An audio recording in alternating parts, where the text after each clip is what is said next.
2026, new year, new me, right? Let's talk about it. First of all, I'm really proud of you for deciding to take content creation more seriously this year. So let me throw you a couple of ideas that might be helpful for you. I like to describe content creation as running through the dark forest, flailing a sword around, hoping to hit whatever gets in our way, and also hoping that we'll make it to a hidden treasure. The truth is, that's what it is. That's what you're signing up for. Which means there are two main things that you need to start doing consistently. That's right. Running and flailing. I'll tell you right now, a content creator is someone who posts content, not just makes. So any idea of I'm a perfectionist, I'm gonna wait until it's good enough to post, needs to go out the window right now. The goal is to post as much as possible consistently. So the first thing I would advise is to have a setup that encourages maximum productivity. That means removing any unnecessary or avoidable steps that stands between you and that final post. For example, if you're recording on a camera and then you have to take the SD card to your computer, transfer the files, and then edit them, get yourself a capture card and capture that footage directly from your computer. Same thing for your phone. There are software that allow you to record directly on your computer using your phone. And if the videos are easy to record, why not get a permanent setup? Let's say you use the sunlight, you stand in front of your window and you talk. Put a little tripod right next to the window. It doesn't have to be a whole tripod. Get a suction cup mount or a little shelf. Get one of those magnet mounts, and every time you plop your phone, it's in the perfect position with the sunlight and you're ready to record. I don't like telling people to spend money when it comes to that kind of stuff because you can start with nothing. But the only time you need to be spending money is for things like that, to actually make your life easier, to remove obstacles, to remove steps between you and actually getting the content posted. Or you record directly from your computer, even better. Just invest in decent lighting that's not going to be changing every single time and you're good to go. Don't use the sunlight. Get blackout curtains to have full control over the light, a cheap softbox, and everything else is decoration. See, the goal here is creating an environment where getting to make that content is as easy as getting up and getting water from your fridge. And that applies for any type of content, not just physical stuff like your gear, but also your software. I've seen so many people overcomplicate their setup, recording in weird formats that they have to convert before putting in their editing software. You need to simplify all that. No wonder posting one piece of content feels like an enormous chore.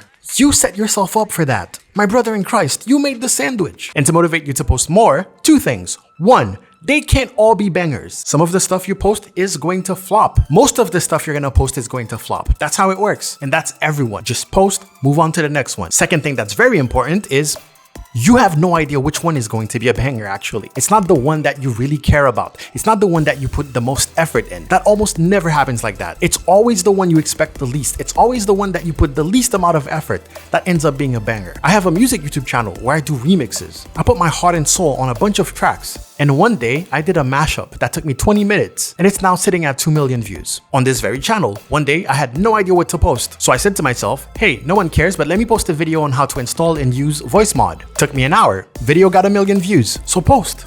Just post.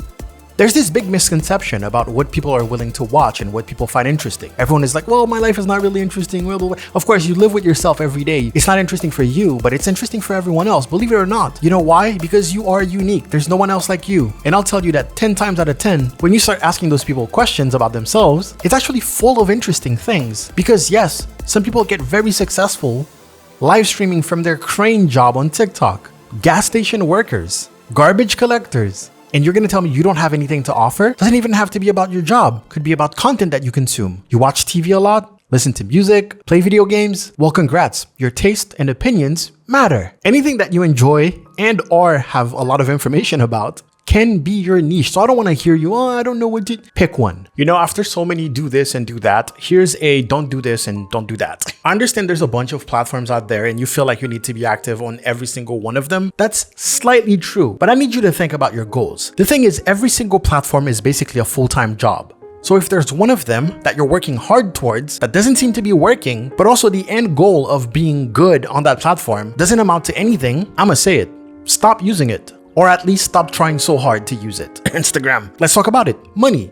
YouTube and TikTok have a decent monetization system. After reaching a certain amount of views and subscribers or followers, you get paid. You get compensated. You get somewhere. Instagram, not so much. Twitter, not so much. Or you can get monetized on Twitter as a shit poster. The whole cross-posting shouldn't be difficult at all. Keep your efforts to a minimum to the platforms that don't matter to you. If you want to be a YouTuber, be a YouTuber. If you want to be a TikToker, be a TikToker. Just make sure your videos are over 1 minute long so you can get monetized. Now, my personal opinion about those platforms, which shouldn't matter at all to you, is that it's pretty much impossible to balance long-form content plus short-form content. On top of that, monetization is absolutely awful. YouTube pays almost nothing. Hundreds of thousands of views might give you $2. As a long-form content creator, you could be making thousands of dollars a month with the same effort. So forget this idea that shorts seem to be easier, it is not. That being said though, if your main platform is TikTok and you just repost shorts on YouTube, there's actually multiple ways to make money. If you're dedicated, you get bounties, live stream rewards, and with enough views, it's easier to get sponsorships. So if the goal is to be a short-form content creator, I would say focus on TikTok and mindlessly repost everywhere else.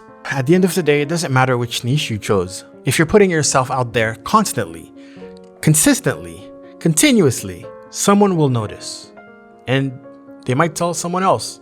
And then someone else might notice, and then tell someone else. And before you know it, you're waking up at noon, setting up your own schedule, traveling without having to ask a boss for days off, getting flown out to go talk on stage, and building a very real connection with people all around the world. It's not silly for you to have that big rush of motivation at the beginning of the year. All I want you to do is use it.